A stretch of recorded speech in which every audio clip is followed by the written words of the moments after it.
By Moody's Capital Markets chief economist John Lonski, Congressman Phil Rowe, a member of the Veteran Affairs Committee as well as Education and the Workforce, former Democratic Congressman, Fox News contributor Dennis Kucinich. Good to have you here. Congressman Rowe, this just does not sound like very good news for the Republican leadership, perhaps for the Republican Party. Your assessment? Well, I think, look, Lou, we said all along we want to get the government back open. We certainly want to do that, and we don't want to default on the debt of this country, the sovereign debt of this country. So I think we're still working. The process is moving forward, but we've still got to get 217 votes to agree on something to send forward. And I think you're going to see the speaker. I heard him in the intro. I agree with what he said. They're going to work throughout the night to try to find some solution to this. Dennis Kucinich, you've been there. What are your thoughts about the way the president and the Republican leadership are conducting themselves here? Well, one thing we don't need to do is to further polarize the situation, so I will avoid doing that. What I would suggest is this. This is something that members of Congress may not be thinking about, but they ought to. If the country does go into default, it would be horrible. It would be a betrayal of trust of the American people. But I will tell you something.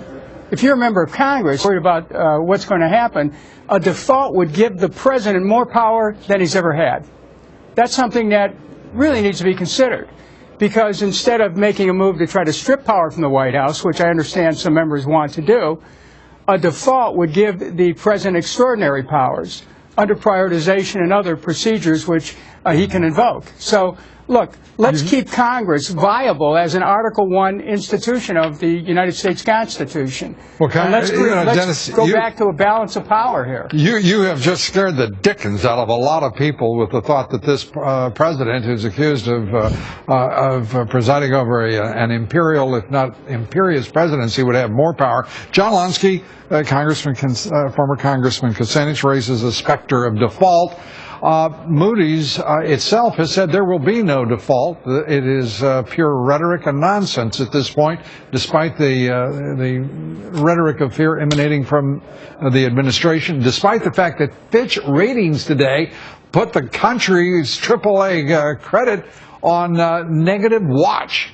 I want to add to what Dennis was speaking about, and that is not only would the possibility of a default or an actual default increase the power of the presidency, it would greatly increase the power of Ben Bernanke and the Federal Reserve. Because in all likelihood, if the U.S. Treasury is not going to honor its interest payment obligations, the Fed will then agree to take this defaulted Treasury debt as collateral and provide emergency cash loans. So there is a device, there is a process by which default can be avoided to begin with. Secondly, the idea that there would be a default or short-term, what would you call it, expediency applied to meet the demands on the government. The reality is that we're way ahead of the process here. This Congress, and let me ask Congressman Rowe, do you think we're that far ahead of the process, or do you see such intransigence in your caucus and in the Congress itself that we might indeed be headed toward breaking through that debt ceiling deadline, at least as envisioned by Jack Lew, the Treasury Secretary? Yeah, I don't think we will, Lou. Look, we walked up to it when Dennis was here, and I bet he's more relaxed than I am right now, I might add. But we walked up to this during the Budget Control Act of August of 2011, and we worked it out at the last minute. I think there will be a solution. I really do. Maybe I'm the eternal, it's always half full, but I believe we'll find a solution to this before Thursday, if that's the date certain. I'm not sure that it is, but whatever that date certain is, I believe we can work it out. I really believe we can. Well, you've been in the meetings. You've been with your caucus. You know what the leadership is saying. You know the tone. Heritage has just put out. They've said that a no vote on this is appropriate. That is the Republican proposal. I personally think it's a brilliant idea. That is to bring fairness to the fore, give a clean, continuing resolution in the nonsense, and put the Democrats, this president, and Harry Reid in the position that I would think that the Republican Party would want them. You know, look, we're the fairest people in the world. We passed an incredibly complex health care bill that I fought because I think there's a better way to do it. It is unbelievably complex. We've offered exceptions for mini-med plans, and we've looked at unions. We've looked at other things. I know the history, Congressman, but I mean, I want to know what you think is going to happen here. Well, I think, certainly, I think we'll come to some solution between now and then. We'll have a conference in the morning, I'm sure, to go over this plan. You know, I got to believe, Dennis Kucinich, that the American people are about to get a little angry. That is, that people are just deciding not to act. They're deciding that, and I'm talking about primarily the Republicans here, who have the opportunity to take the strategic advantage, in my opinion, tell me what you think, and move ahead with the so-called clean continuing resolution, restore the government, and leave it up to the Democrats as to whether or not they give up their subsidies. Well, there's a bigger picture here, and that is we still have to pay our bills. You know, if we go into default, we still have to pay those bills. No. I said, no, let me, maybe I didn't make myself clear.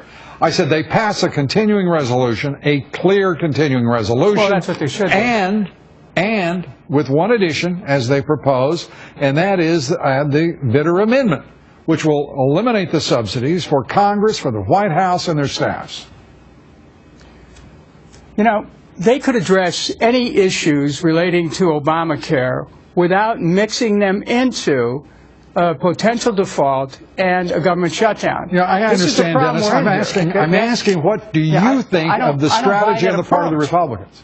I don't buy that approach because it's bringing in a matter that is tangential to the larger question of jobs and are you kidding me? Pensions and investments. I think Boehner's offer was very reasonable. And after all, don't the Democrats stand for equity and fairness? And if that's the case, they should be more than willing to accept his offer. Unfortunately, there's opposition within the Republican Party. And my message to the Republicans is, if you want to change Obamacare, win some elections. That's what you've got to do. Don't try to change things through this back door. Do you disagree with the idea of getting rid of those subsidies for Congress? I mean, it's a very simple deal that Boehner's putting forward. Straightforward. Yeah. It's a great idea. Well, Congressman Rowe, are your colleagues going to wake up and understand right now that this is their very best opportunity? And to Jim DeMint over at the Heritage folks, I mean, I got to tell you, those folks have got to understand that you can't live in this artificial purist world and get anything done. This is about markets. This is about money. And Dennis Kucinich is talking about jobs. There are 20 million people unemployed, underemployed, and I haven't heard Republicans talking about jobs and the impact of the decisions they're making on those jobs and how many more jobs could be lost. Lou, there's no question it's about it. Look, I'm taking a long-term view of this, and the long-term view is we've got to get our debt and spending under control. The way to help that is also to improve the economy where jobs are created. You get more revenue coming. Look, I've been a mayor of a city. In 2008, when everybody else was going off the cliff with the bailouts and so forth, our bond rating went up because why? We spent less than we took in. Well, we're going to talk about money in the bank. We're going to continue this discussion about the prospect of default and whether or not both parties have lost their minds. We will continue with John Lonski, Dennis Kucinich, and Congressman Phil Rowe. We're coming right back.